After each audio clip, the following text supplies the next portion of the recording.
நேற்றும் இன்றும் என்றும் மாறாதவரை எங்களை நேசிக்கிற பரலோகத்தின் நல்ல ஆண்டவரை, மீண்டும் இந்த காலை பொழுதிலே உம்முடைய சமூகத்தில் வரும்படியாக கர்த்தர் கிருபை தந்திரே உமக்கு நன்றியோடு துதி ஸ்தோத்திரங்களை ஏறெடுக்கிறோம். ஆவியானவர் தாமே இந்த நாளிலும் எங்களோடு கூட இடர்படும்படியாய் இயேசுவின் நாமத்தில் ஜெபிக்கிறோம். ஜெபம் கேளும் நல்ல பிதாவே, ஆமேன். இந்த நாளின் தியானமாக யாத்ராகமும் 34வது அதிகாரம் 22வது வசனத்தை வாசிக்கிறேன்.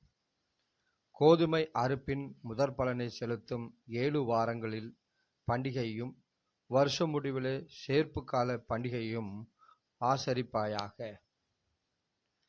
7 வாரங்களின் பண்டிகையை கிரேக்க மொழியில் பெந்தகோஸ்தே என்பார்கள்.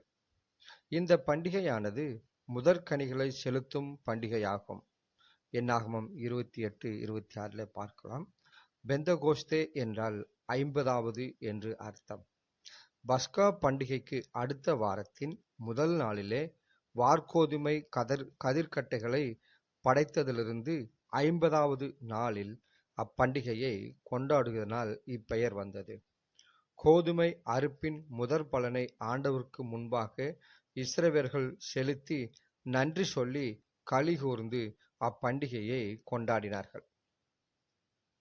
கிறிஸ்துவ சபையின் முதல் ஆவிக்குரிய அறுவடையை சுட்டிக்காட்டுவதற்கு பொருத்தமான ஒரு உருவகமாக இந்த பண்டிகை இருந்தது.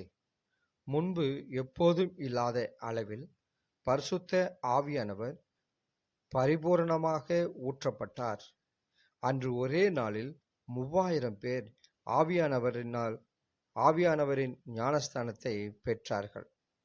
அப்போஸ்தலர் 2:41. இயேசு பரலோகம் சென்று அங்கு மகிமை அடைந்ததுமே பரிசுத்த ஆவியானவர் ஊற்றப்படுகிறார்.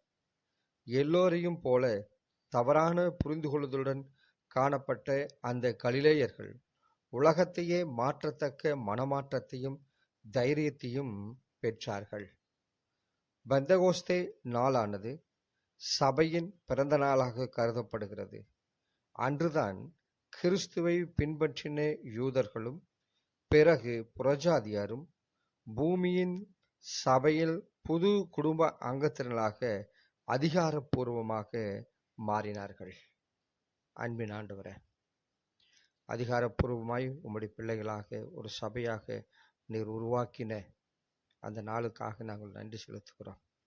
பரலோகத்தின் தேவனே, எங்களுக்கு கொடுக்கப்பட்ட இந்த ஊழிய பணியை ஆண்டவரே ஆவியானவருடைய உதவியோடு கூட செய்து முடிப்பதற்கு கர்த்தர் எங்களுக்கு பலன் தரும்படியாய் பெந்தகோஸ்தே நாளின் அனுபவம் ஒவ்வொரு நாளும் எங்களுடைய வாழ்க்கையில் காணப்பட பரிசுத்த தேவன் எங்களுக்கு உதவி செய்யும்படியாய் அன்பு ஆண்டவர் அருமரட்சகர் இயேசுவின் நாமத்தில் ஜெபிக்கிறோம்.